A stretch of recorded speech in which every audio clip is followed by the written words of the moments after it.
नमस्कार दोस्तों, मैं अर्जुन आपका स्वागत करता हूँ स्टे बाय अर्जुन के यूट्यूब चैनल में। तो दोस्तों आज की हमारी क्लास है परिवहन या ट्रांसपोर्ट के बारे में। दोस्तों आज की हमारी पहली क्लास है। तो दोस्तों वीडियो को अंत तक जरूर देखना ताकि सभी क्वेश्चन आपको आसानी से याद हो जाएं। साथ ही दोस्तों अगर आप हमारे चैनल पर पहली बार आएँ तो हमारे चैनल को भी सब्सक्राइब कर लीजिएगा, साथ ही बेल आइकन को प्रेस कर लीजिएगा ताकि हमारे आने वाले वीडियो का नोटिफिकेशन आप तक पहुंचता रहे। तो चलिए दोस्तों वीडियो को स्टार्ट करते हैं। आज की हमारी क्लास है परिवहन यानी ट्रांसपोर्ट की बारे आज की हमारी पहली क्लास है। दोस्तों परिवहन यानी ट्रांसपोर्ट क्या होता है। परिवहन वस्तुओं को एक स्थान से दूसरे स्थान पर पहुंचाना परिवहन कहलाता है। याद रखें दोस्तों, यानी वस्तु यानी कोई इंसान अगर एक स्थान से दूसरे स्थान तक जाता है तो उसके लिए उसको परिवहन यानी ट्रांसपोर्ट की आवश्यकता पड़ती है। इसी प्रकार यानी किसी वस्तु कोई भी वस्तु A to Z उसको एक स्थान से दूसरे स्थान पर पहुंचाने के लिए ट्रांसपोर्ट की आवश्यकता पड़ती है। तो इसी को दोस्तों ट्रांसपोर्ट कहा गया है। अब देखते हैं दोस्तों भारत में परिवहन यानी भारत में परिवहन कितने प्रकार से किया जाता है। तो भारत में परिवहन दोस्तों 4 प्रकार से किया जाता है। सड़क परिवहन किया जाता है, रेलवे के द्वारा यानी रेलवे के द्वारा वस्तुओं को एक स्थान से दूसरे स्थान पर पहुंचाया जाता है रेलवे द्वारा।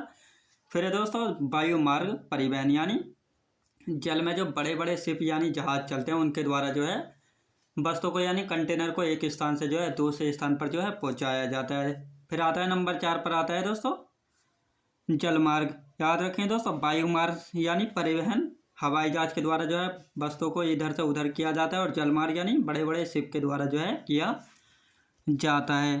तो अब इनका कितना परसेंट है, यानी भारत में परिवहन 83% परिवहन दोस्तों भारत में सड़क परिवहन के द्वारा किया जाता है। 9% रेलवे के द्वारा परिवहन किया जाता है, और 6% वायु मार्ग यानी हवाई जहाज वगैरह के द्वारा किया जाता है। 2% दोस्तों जल मार्ग परिवहन यानी जहाज़ों या बड़े बड़े शिपों के द्वारा किया जाता है। 2% परिवहन। याद रखें तो इतना परसेंट इनका अपने अपने क्षेत्र में दिया गया, यानी 83% परिवहन सड़कों के द्वारा किया जाता है, 9% परिवहन रेलवे के द्वारा, 6% परिवहन वायु मार्ग द्वारा किया जाता है, 2% जल मार्ग द्वारा परिवहन किया जाता है। दोस्तों अब आते हैं परिवहन के साधन। परिवहन के साधन कौन कौन से हैं तो इनके बारे में भी देख लेते हैं। परिवहन के साधन इनको दोस्तों 3 भागों में 4 भागों में बांटा गया।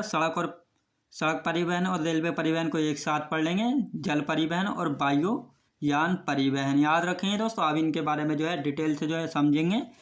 सड़क परिवहन सबसे पहले सड़क परिवहन देखेंगे दोस्तों। सड़क परिवहन पहले क्या होता था दोस्तों, सड़क परिवहन यानी नागपुर योजना आई थी दोस्तों 1943 में। इससे पहले सड़क परिवहन को कच्ची सड़कें एवं पक्की सड़कों में बांटा जाता था। लेकिन अब जब से नागपुर योजना आई है, जब से इन सड़क कच्ची एवं पक्की सड़कों के अनुसार सड़कों को नहीं बांटा जाता है, बल्कि नागपुर परियोजना के तहत सड़कों को 4 भागों में बांटा गया है। राष्ट्रीय राजमार्ग, राज्य राजमार्ग, जिला सड़कें और गांव की सड़कें, यानी इन 4 भागों में बांटा गया है नागपुर परियोजना यानी नागपुर योजना के तहत। नागपुर योजना आई थी दोस्तों 1943 में। नागपुर योजना के तहत सड़कों को 4 भागों में बांटा गया था। राष्ट्रीय राजमार्ग जिनको नेशनल हाईवे कहा जाता है, राज्य राजमार्ग जिनको स्टेट हाईवे कहा जाता है, जिला सड़कें डिस्ट्रिक्ट रोड, गांव की सड़कें यानी विलेज रोड इनको 4 भागों में बांटा गया नागपुर योजना के तहत, जो कि 1943 में आई थी। अब देखते हैं, सबसे पहले देखेंगे दोस्तों राष्ट्रीय राजमार्ग यानी नेशनल हाईवेज। राष्ट्रीय राजमार्ग यानी नेशनल हाईवे, इनका नियंत्रण और रखरखाव का काम किसका होता है, NHAI करता है। याद रखें दोस्तों, राष्ट्रीय राजमार्ग यानी नेशनल हाईवे का नियंत्रण एवं रखरखाव या इनकी सुरक्षा वगैरह बनाने का काम किसके अंडर होता है तो दोस्तों NHAI के होते हैं। NHAI करता है। NHAI के फुल फॉर्म है दोस्तों national highway authority of India के तहत राष्ट्रीय राजमार्ग का नियंत्रण और रखरखाव करता है। स्थापना कब हुई थी दोस्तों, स्थापना कब हुई थी NHAI की, 1988 में इसकी स्थापना की गई थी। और NHAI एक्ट यानी NHAI एक्ट अधिनियम कब आया था तो 1988 में ये एक्ट आया था। National highway authority of India इसकी फुल फॉर्म हो गई दोस्तों भारतीय राष्ट्रीय राजमार्ग प्राधिकरण इसको हिंदी में कहा जाता है साथ ही भारतीय राष्ट्रीय राजमार्ग प्राधिकरण अधिनियम कब आया था, तो ये भी जो है 1988 ईस्वी में आया था और 88 ईस्वी में ही जो है इसकी स्थापना जो है की गई थी। राष्ट्रीय राजमार्ग का काम दोस्तों, राष्ट्रीय राजमार्ग का काम जो है महानगरों को जो है आपस में जोड़ने का काम होता है, यानी बड़े बड़े महानगरों को जो है आपस में जोड़ने का जो है काम होता है, यानी एक स्टेट से दूसरे स्टेट को जोड़ने का काम होता है नेशनल हाईवे का। अब देखो राज्य राजमार्ग यानी स्टेट हाईवे। स्टेट हाईवे क्या होता है दोस्तों, स्टेट हाईवे यानी राज्य राजमार्ग का किसके अंतर्गत आते हैं, स्टेट पीडब्ल्यूडी के अंतर्गत जो है आते हैं। स्थापना कब हुई थी दोस्तों, पीडब्ल्यूडी की स्थापना हुई थी 1854 में, डलहौजी के समय जो है इसकी स्थापना जो है की गई थी। पीडब्ल्यूडी याद रखें दोस्तों, पीडब्ल्यूडी की फुल फॉर्म है पब्लिक वर्क्स डिपार्टमेंट, यानी स्टेट पब्लिक वर्क्स डिपार्टमेंट जो है इसके फुल फॉर्म है, और इसको हिंदी में जो है लोक निर्माण विभाग जो है कहा जाता है। याद रखें दोस्तों, राज्य राजमार्ग यानी स्टेट सड़कें जो हैं इनका रखरखाव या इनका नियंत्रण वगैरह जो है किसके अंतर्गत आते हैं, तो एसपी स्टेट पीडब्ल्यूडी के अंतर्गत जो है आते हैं। पीडब्ल्यूडी की स्थापना कब हुई थी, तो 1854 में जो है डलहौजी के समय जो है पीडब्ल्यूडी की जो है स्थापना हुई थी।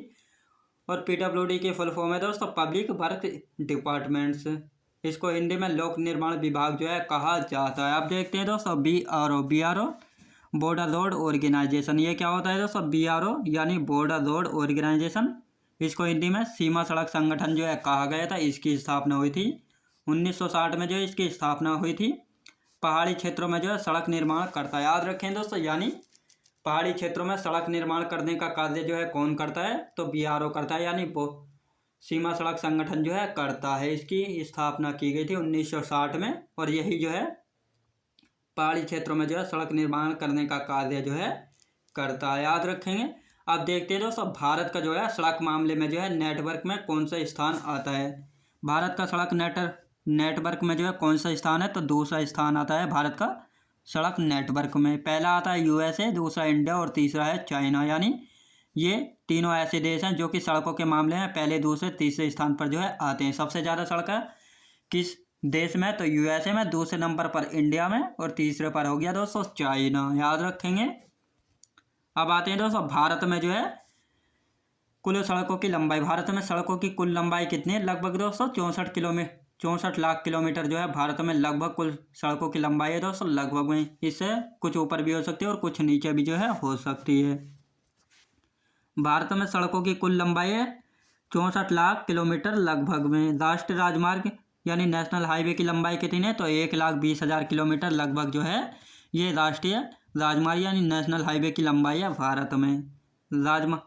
राज्य राजमार्ग यानी स्टेट हाईवे की लंबाई है 1,71,000 किलोमीटर लगभग, और अन्य सड़कों की लंबाई कितनी है, 60,60,000 किलोमीटर के लगभग। याद रखें दोस्तों, तो ये कुल भारत में जो है सड़कों की कुल लंबाई है 64 लाख किलोमीटर लगभग में।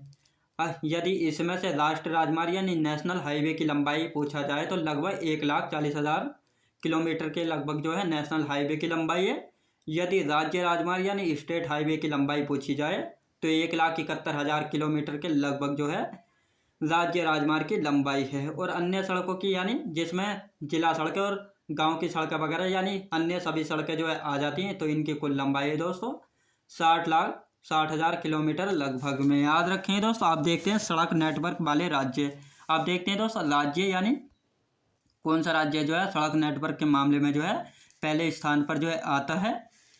सड़क नेटवर्क वाले राज्य यानी सबसे पहले दोस्तों आता है राष्ट्रीय राजमार्ग यानी नेशनल हाईवे में जो है महाराष्ट्र पहले नंबर पर आता है, दूसरे नंबर पर आता है उत्तर प्रदेश, और तीसरे पर आता है राजस्थान। यानी नेशनल हाईवे के मामले में जो है महाराष्ट्र पहले स्थान पर जो है आता है, और दूसरे स्थान पर आता है दोस्तों उत्तर प्रदेश, और तीसरे पर आता है राजस्थान।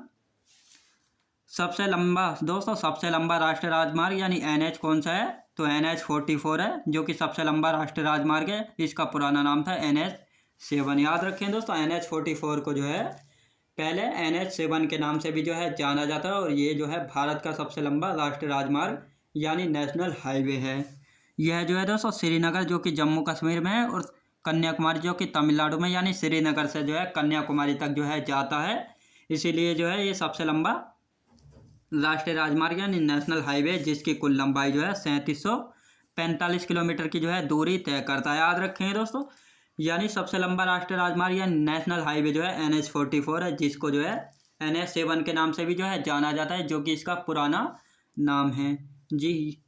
यह जो है दोस्तों श्रीनगर से जो है कन्याकुमारी को जोड़ने का जो है काम करता है। इसकी लंबाई है 3745 किलोमीटर। दोस्तों आप सोच रहे होंगे कि भारत की कुल नॉर्थ से साउथ की लंबाई तो है 3214 किलोमीटर, लेकिन ये जो है 3745 किलोमीटर कैसे हो सकती है? क्योंकि दोस्तों वह जो है सीधी लंबाई है, लेकिन सड़कें जो हैं सीधी लंबी नहीं होती है, वह जो है उनमें बहुत सारे घूम होते हैं, इसीलिए जो है सड़कों की लंबाई जो है अधिक हो जाती है। तो इसी प्रकार जो है इसकी लंबाई जो है 3745 किलोमीटर जो है हो जाती है, याद रखेंगे। अब देखते हैं दोस्तों स्वर्णिम चतुर्भुज योजना। स्वर्णिम चतुर्भुज योजना क्या है? 4 बड़े नगरों को जो है जोड़ने का काम जो है करती है, इसीलिए इसको स्वर्णिम चतुर्भुज योजना जो है कहा गया है। योजना दोस्तों इसको 1995 में जो है शुरू किया गया था। अब इसको जो है किसने शुरू किया गया था, यानी किसकी देन थी? स्वर्णिम चतुर्भुज योजना जो है अटल बिहारी वाजपेयी जी की जो है देन थी। किसने शुरू किया था दोस्तों इसको? 1995 में जो है अटल बिहारी वाजपेयी की देन थी स्वर्णिम चतुर्भुज योजना। इसमें जो है दोस्तों 4 महानगरों को जो है आपस में जोड़ा गया है, यानी 4 बड़े बड़े महानगरों को जो है आपस में जो है कनेक्ट किया गया है, इसीलिए इसको स्वर्णिम चतुर्भुज योजना जो है कहा जाता है। कुल लंबाई कितनी है दोस्तों? स्वर्णिम चतुर्भुज योजना की जो है कुल लंबाई है 5846 किलोमीटर, जो कि अगर दिल्ली से दोस्तों यहाँ पर मान लो दिल्ली है, यहाँ पर हो गया हमारा मुंबई और इधर नीचे हो गया चेन्नई और इधर है दोस्तों कोलकाता। तो यहाँ से दिल्ली यानी दिल्ली से कोलकाता और कोलकाता से चेन्नई और चेन्नई से मुंबई और मुंबई से दिल्ली। तो इस प्रकार से जो है ये चतुर्भुज योजना जो है बनाई गई थी और इसी प्रकार इसको स्वर्णिम चतुर्भुज योजना जो है कहा गया था। जब दिल्ली से दोस्तों दिल्ली से कोलकाता की लंबाई कुल कितनी है? तो इसकी लंबाई हो जाती है दोस्तों 1453 किलोमीटर। और कोलकाता से यदि कोलकाता से चेन्नई आते हैं तो इसकी लंबाई हो जाती है दोस्तों 1684 किलोमीटर, यानी ये हो गया दोस्तों कोलकाता से चेन्नई, तो इसकी 1684 किलोमीटर जो हो जाती है। अब यहाँ से दोस्तों चेन्नई से मुंबई जाते हैं तो चेन्नई से मुंबई की लंबाई है 1290 किलोमीटर।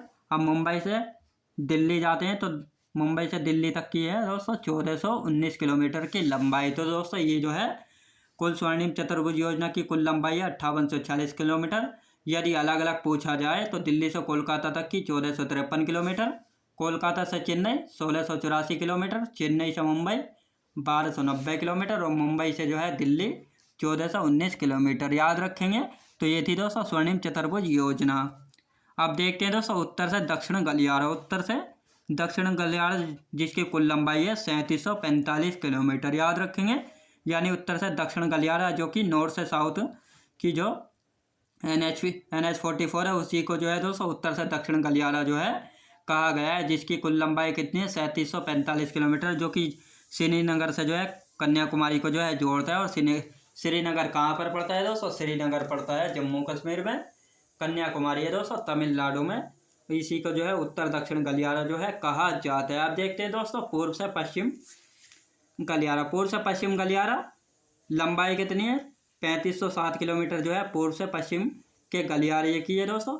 पोरबंदर गुजरात, यानी पूर्व में जो है गुजरात के पोरबंदर से जो है असम के सिलचर तक जो है जाता है, तो इसी को जो है क्या कहा जाता है? इसी को पूर्व पश्चिम जो है गलियारा कहा जाता है। इसकी कुल लंबाई है दोस्तों, इसकी कुल लंबाई है यानी पूर्व से पश्चिम गलियारा की कुल लंबाई 3507 किलोमीटर है, जो कि दोस्तों पश्चिम से यानी पश्चिम में गुजरात पड़ता है और गुजरात के पोरबंदर से जो है पूर्व में असम के सिलचर तक जो है जाता है, इसीलिए जो है इसको पूर्व पश्चिम गलियारा जो है कहा जाता है। इसकी कुल लंबाई है 3507 किलोमीटर, याद रखेंगे। उत्तर दक्षिण गलियारा और पूर्व पश्चिम गलियारा एक दूसरे को झांसी में काटते हैं, याद रखें दोस्तों। यानी उत्तर दक्षिण गलियारा और पूर्व पश्चिम गलियारा यानी आपस में जो है जहाँ पर एक दूसरे को काटते हैं, तो कहाँ पर काटते हैं? वह काटते हैं झांसी में, और झांसी पड़ता है दोस्तों यूपी में पड़ता है झांसी। और यहीं पर जो है उत्तर दक्षिण गलियारा और पूर्व पश्चिम गलियारा एक दूसरे को जो है यहीं पर यानी झांसी में जो है काटते हैं, याद रखेंगे दोस्तों। अब आते हैं दोस्तों NH1 और NH2 को जो है संयुक्त रूप से NH1 और NH2 संयुक्त रूप से जो है GT रोड जो है कहते हैं, याद रखेंगे। यानी NH1 और NH2 को जो है संयुक्त रूप से जो है GT रोड जो है कहा जाता है। GT रोड यानी ग्रैंड ट्रंक रोड, यह सबसे पुरानी सड़क है और इसका निर्माण जो है शेरशाह सूरी ने जो है कराया था। साथ ही 1 रुपये का सिक्का भी जो है किसने चलाया था, तो 1 रुपये का सिक्का भी जो है दोस्तों शेरशाह सूरी ने जो है चलाया था, याद रखेंगे।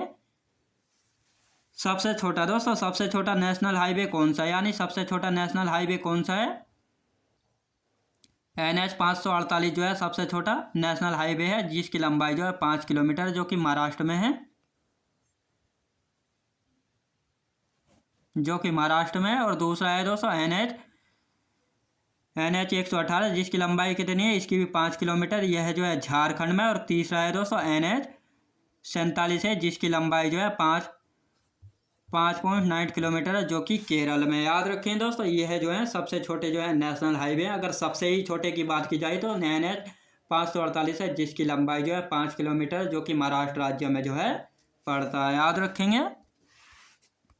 रेल परिवहन दोस्तों, रेल परिवहन, अब आते हैं दोस्तों रेल परिवहन। रेल नेटवर्क जो है चौथे स्थान पर है, याद रखें दोस्तों। भारत का जो है रेल नेटवर्क के मामले में जो है विश्व में कौन सा स्थान है, तो चौथा स्थान है भारत का रेल नेटवर्क के मामले में।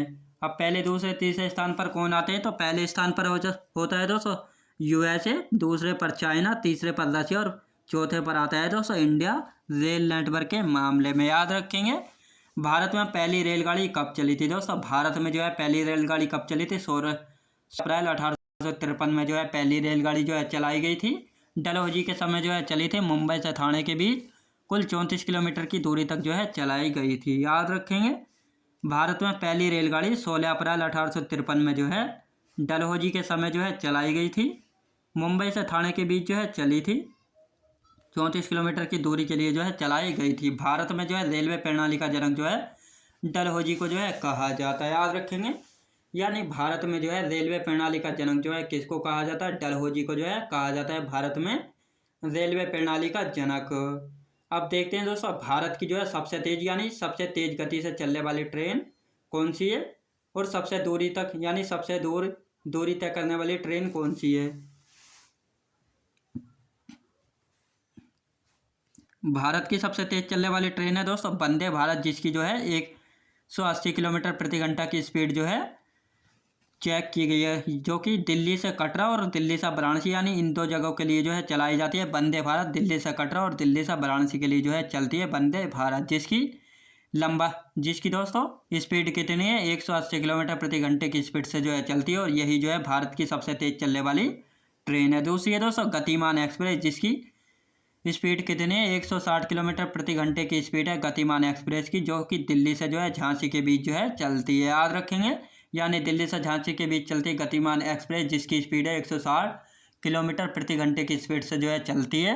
यह भारत की दूसरी सबसे तेज चलने वाली ट्रेन है, याद रखेंगे। अब देखते हैं दोस्तों भारत की सबसे लंबी दूरी करने वाली ट्रेन, भारत की जो है सबसे लंबी दूरी तय करने वाली ट्रेन कौन सी है, तो विवेक एक्सप्रेस है, जो कि भारत में जो है सबसे लंबी दूरी तय करने वाली ट्रेन है, जो कि दोस्तों 4247 किलोमीटर की जो है दूरी जो है तय करती है। यह असम के डिब्रूगढ़ से लेकर तमिलनाडु के कन्याकुमारी तक जो है जाती है, याद रखें दोस्तों। यानी भारत की सबसे लंबी दूरी तय करने वाली ट्रेन है विवेक एक्सप्रेस, जो कि 4247 किलोमीटर की दूरी जो है तय करती है। इसी कारण जो है यह भारत की सबसे लंबी दूरी तय करने वाली ट्रेन जो है हो जाती है, जो कि असम के डिब्रूगढ़ से लेकर तमिलनाडु के कन्याकुमारी तक जो है जाती है, याद रखेंगे। अब देखते हैं दोस्तों देश में जो है रेलवे जोनों की संख्या कितनी है। रेलवे जोन यानी क्षेत्र, यानी भारत देश में जो है रेलवे को कितने क्षेत्रों में बांटा गया है, तो कुल 18 क्षेत्रों में जो है रेलवे को जो है बांटा गया है। दोस्तों भारत में जो है रेलवे जोनों की कुल संख्या कितनी 18 है, और 18वां रेलवे जोन कौन सा बना था, तो दक्षिणी तटीय रेलवे जोन जो है 18वां बना था। इसका मुख्यालय कहाँ पर है, विशाखापट्टनम में जो है इसका मुख्यालय है। सबसे बड़ा रेलवे जोन कौन सा है, तो नई दिल्ली रेलवे जोन जो है सबसे बड़ा रेलवे जोन है, याद रखेंगे। यानी सबसे बड़ा रेलवे जोन कौन सा है, तो नई दिल्ली रेलवे जोन जो है सबसे बड़ा रेलवे जोन है, याद रखेंगे। अब देखते हैं दोस्तों अन्य पॉइंट देख लेते हैं कि कहाँ कहाँ पर जो है ट्रेन के पार्ट्स जो हैं बनते हैं। चित्तरंजन लोकोमोटिव वर्क्स जो है पश्चिम बंगाल में जो है होता है। एंटीगर कोच फैक्ट्री चेन्नई तमिलनाडु में, यानी ट्रेन के कोच कहाँ पर बनते हैं, तो चेन्नई में जो है बनते हैं। रेल कोच फैक्ट्री यानी कपूरथला पंजाब में। डीजल लोकोमोटिव बस यानी डीजल इंजन कहाँ पर बनाए जाते हैं दोस्तों? वाराणसी में जो है बनते हैं डीजल इंजन। व्हील एवं एक्सल संयंत्र जो है कहाँ पर बनते हैं? बेंगलोर में जो है बनते हैं व्हील एवं एक्सल यानी दोस्तों ट्रेन के जो व्हील यानी एक्सल्स होते हैं वह कहाँ पर बनते हैं? तो बेंगलोर में जो है बनते हैं। डीजल ट्रेन का डीजल इंजन कहाँ पर बनता है दोस्तों? वाराणसी में जो है बनता है। Rail coach factory Kapurthala Punjab में, integral coach factory Chennai Tamil Nadu में, और चितरंजन लोकोमोटिव बक्स जो है पश्चिम बंगाल में। याद रखेंगे। तो दोस्तों मैं उम्मीद करता हूँ आपको वीडियो क्वालिटी कंटेंट वगैरह सभी कुछ आपको पसंद आया होगा। पसंद आया तो लाइक शेयर और सब्सक्राइब करना बिल्कुल भी ना भूलें। साथ ही दोस्तों अगर आप हमारे चैनल पर पहली बार आए तो हमारे चैनल को भी सब्सक्राइब कर लीजिएगा, साथ ही बेल आइकन को प्रेस कर लीजिएगा ताकि हमारे आने वाले वीडियो का नोटिफिकेशन जो है आप तक पहुंचता रहे। तो चलिए दोस्तों मिलते हैं नेक्स्ट वीडियोज़ में।